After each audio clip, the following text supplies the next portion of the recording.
in any fight, it's important to understand who your target is and why they're taking the position they're taking, so that you can do what you need to do. And the same thing about your opponent. You always look at who is opposing it and why, so that your strategy is designed to address those limitations. Thank you.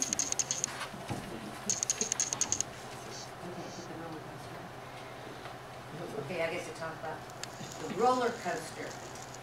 There were so many ups and downs during our campaign that it was very dramatic, and it was like a roller coaster. Now, first, on the positive side, we had some awesome partners, including the Dr. Laura Hare Charitable Trust, and I think she was foremost among them. And by the way, Dr. Hare was a neighbor of mine, right down the street. Our TV coverage of the event was really quite good, maybe because of a strong image of the woods that could serve as a backdrop when they would send a reporter out there. And public participation in a lot of things was very high.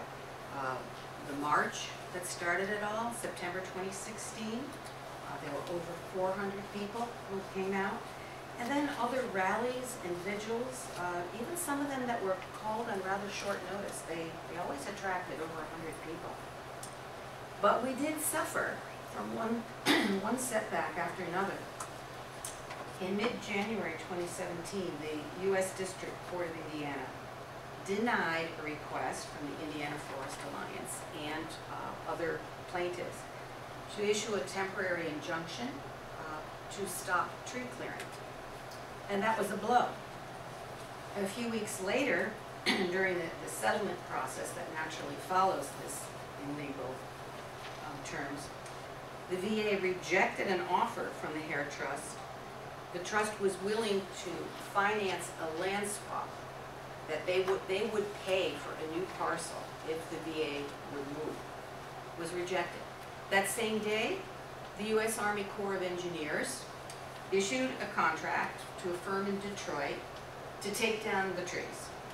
And by the way, that would have cost us taxpayers $190,000 to take them all down. And as Jeff alluded to, we endured months of stonewalling from one elected official after the next. My own city councilor, and the one in whose district these woods reside, never answered a single letter, never answered an email of mine. And that was true for almost everybody who tried to contact this person or leave a phone message. It was impossible to get the Star to issue an editorial. They never put out an editorial. They had some coverage in the beginning, but then they stopped reporting on things. All of those well-attended rallies and vigils and so forth, nope, never made the paper. And you know, some of them were pretty passionate events. So a friend had asked me, what was it like for you to be in the middle of this? I was on the steering committee, and of course I had been involved in 2006 and 2007. So I have to admit that many times I was very down about things and was ready to give up. But at our steering committee meetings, about every other week at the IFA office, there was always somebody who was willing to move forward. And I think that we sort of all took turns being that person who said, okay, let's do this, let's try this. And in this way we reinforced one another, and we didn't give up in the face of a lot of barriers. And I would like to say that each step that we took built on a foundation. And some of those steps were complete failures, but they were really also important. Okay, we spent more than $1,000 on pizza. Basbo. Very good Basbo pizza. Well, when you have a meeting at 6 o'clock, you have to feed people, and then people start bringing in contributions with fresh salads and desserts and so forth. So, as you're thinking of these kind of campaigns, remember the old adage that the Army cannot function on an empty stomach. So I'm going to let Jeff continue now. All right. Well, there were a lot of major events. Here's the veteran. The VA, after about the first month, sends the National Cemetery Administration officials out here to have a public meeting.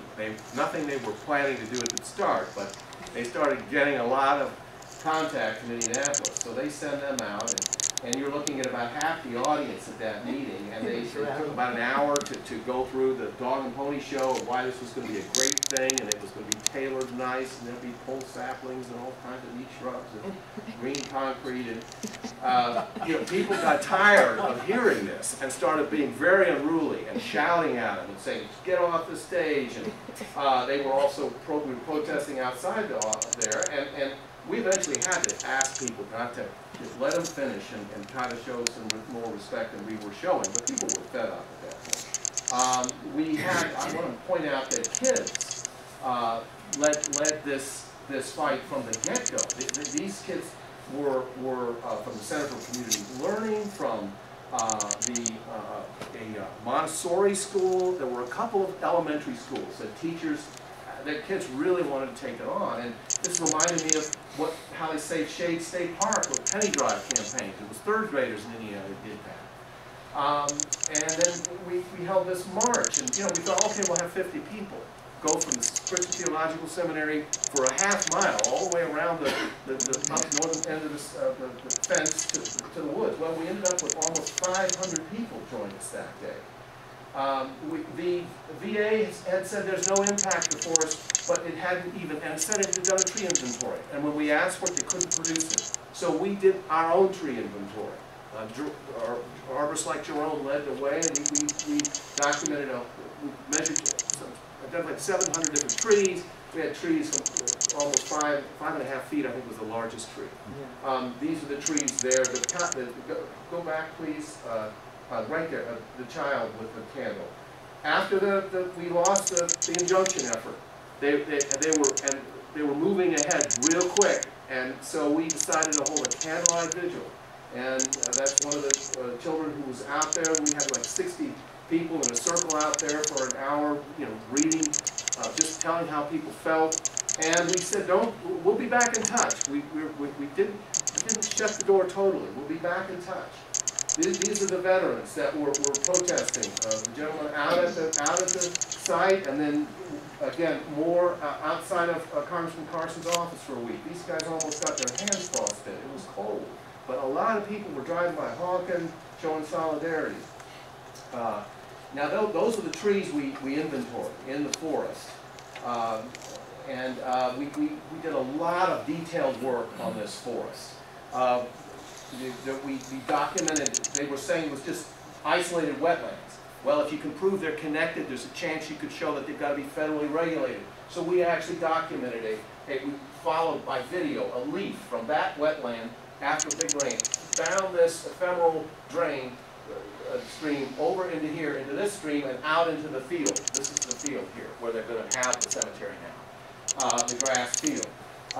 We had old growth scientists write a report from Ball State that after they examined the site and looked at our tree inventory, saying there are many elements of old growth forest in this forest, and it's very much worth preserving, as the state said. This was after the Division of Forestry chief had been recruited by the VA to come out here and say, it's just a field that's filled in. There's some big old farm open field trees, that's all it is. So these three PhDs who devoted their lives to studying old growth studied it for us and said, no, it's a really special place, just as the Division of Nature Preserves maintained 10 years ago. It should be protected. It gave us a lot of credibility, although it didn't get much coverage. I think I'll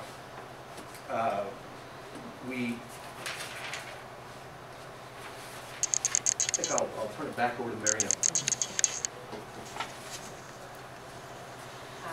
One weekend in early March last year, in fact when I looked at the calendar, it's this exact weekend, we conducted a door-to-door canvassing event in the neighborhood. The neighborhoods that immediately surround Crown Hill. So I don't think we have a big map of it, but, no, I would say from about 56th Street down to 30th or 34th, just the south end of the cemeteries. Canvassing is an art, and the IFA knew how to do it. They divided the maps of the surrounding neighborhood into manageable tracts that they then assigned to volunteers. And we went 2 by 2 to knock on doors, talk to people when it was possible, when somebody actually answered the door, and hand out flyers. And these flyers asked people to contact Mayor Hogsett. He had not chimed in on this. In the sector that I covered with my friend Lori Adelson, who was a friend and a neighbor, the great majority of people that we did get to talk to said yes, they would call, they would make a call to the mayor. And this brought forth a crush of phone calls to the mayor, and it ultimately led to his finally issuing a statement. And we found that quite hopeful. I'm going to turn it back to Jeff to report on good news. Yes, so what happened was we focused that weekend, and for several days before, all our focus was on Mayor Hogsett, and we, I think, you know, there's a million different options at any time you can do, and the steering committee meetings, sometimes people, we wanted to strangle each other because they go off in all these directions, but we knew we had to focus, and we had to apply maximum pressure, and to do that you have to be focused on target, and that's what that's designed to say. And that focus on Mayor Hogsett led to him producing a beautiful letter that actually the leadership had pretty much drafted, but he did submit it to his credit, and it was a beautiful letter. Best letter I've seen a public official write about saving a park, probably ever. But it was a beautiful letter, but it didn't. The other public officials wouldn't come in behind him. We couldn't get the senators or the congressmen or other people. We had the vice president of the city county council saying this should be saved, but we couldn't get anybody else. And so we got to that Friday, and next slide, please. It was clear that they had put a fence around the spot, told people nobody can go in there anymore. They had put a gravel road through past that fence up to the first big trees. There were trucks, dozers, bobcats parked out there, and the word was they were going to start the following Monday. And so we kind of thought, well, this is it. We almost got it done, but it didn't happen. So we were going to get out there and take pictures of them cutting the trees down from the fence. And Monday morning, cold morning, at first light, there's 12 people inside the fence with waving flags. One guy's climbed a tree, a kid, a 15-year-old, he's 20 feet up a tree, and they're more than half of them are veterans, and they're basically saying, we're not leaving this site. And the police pull up with 2 vans full of police. They got out and they're all lined up, and there's all these neighbors coming out and handing blankets and cups of warm tea and donuts over to the people inside. So it's a real weird kind of situation. Never seen anything like it in Indianapolis before. That's the attorney, Russ Sipes. He's out there. He's going to help these people if they get hauled off to jail. We find out at noon that the police tell us, well, we've been called off. The VA's said to pause. And we said, what? We couldn't believe it. And there's this huge euphoria just swept over people. We really celebrated the rest of the day. And next slide, please. And so they had paused because David Shulkin, the new director of VA, came in, and he couldn't believe what he was seeing. That this was dominating the VA's plate out of Washington. All these calls from Indianapolis, people upset about this. He couldn't believe it. He said, what is going on down there? How could they hate us? They hate us for everything, but now they hate us for trying to build a veterans cemetery. So he said, stop. We're going to see what the deal is. And so we were put on pause. We weren't crazy. It was incredible. We realized. And I'll turn it back over to Mary Ellen, and then I'll say one last thing. I just wanted to tell you that during the 8 months of the campaign, I was continually asking friends and acquaintances to write. Write to the director of the VA, write to your city councilor, write to the mayor, write to your congressman, write to your senators, write a letter to the editor, or write an article for your community newsletter. Most people were receptive, though I did notice that over the course of many months, their enthusiasm to write one more email started to wane, and I began to see myself as a haranguer. I was just short of an obsession. But I would say that in the end, all of these continued efforts were really worthwhile. And the congratulations that came in after the VA decides to move the site were very heartwarming for me. And I did feel proud that I had been a part of this effort in some small way. And Jeff will wrap up. I was out in Owen County. My wife Mary and I were out there relaxing at our little place out there, and we get this call from Joe Donnelly, who says, okay, I've got my entire staff I put on this. We've got the VA in the same room as Crown Hill, and we've reached an agreement that we are going to do the land swap that you guys have been calling for. We're going to have the VA move their cemetery over to the grass field next to the woods between 42nd and 38th along Clarendon, and we're going to have the VA give the woods back to Crown Hill. Will you support that if we announce that? And of course, Mary and I, I was drinking a beer and I fell out of my chair and said, well, of course we will. You're a hero and all this, which was really, we should have thought about the idea that, well, wait a minute, is Crown Hill committing to save those woods? And we didn't get that commitment from them. We were just so relieved that they were going to do this transaction. So we went along with that. We gave them lots of accolades, and that was an incredible turn. But the story isn't over yet. Crown Hill could actually wipe that woods out if they wanted to. And they haven't said they will. They've actually said that they're going to do what their coffee table book of 2013 intimated, preserve it as a heritage of the city. But we're going to have to work together as a community to bring that to fruition, to save those woods for posterity. So that chapter hasn't been written yet. Stay tuned. Is money still available? We believe it is, but that's something we have to keep working on as well. Okay. Yeah, private money. Yeah. In the interest of time, I'm just going to close with two inspiring quotes. We talked earlier about the diversity of viewpoints and all the roller coaster ups and downs. So I'm just going to read this quote, which I think just captures the essence. No society is healthy without both the will to create anew and the will to save the best of the old. It's not the triumph of either tendency, but the constant elastic tension between the two that should be called our great tradition. In this society, we may confidently count on the will to change. History lines up in support of the rebel. And then the other quote, you've heard all the inside scoop from Mary Ellen and Jeff, and I'm just going to close with one quote that I think captures it in a certain way. David Brower, he said, "Environmentalists make terrible neighbors, but great ancestors." Thanks.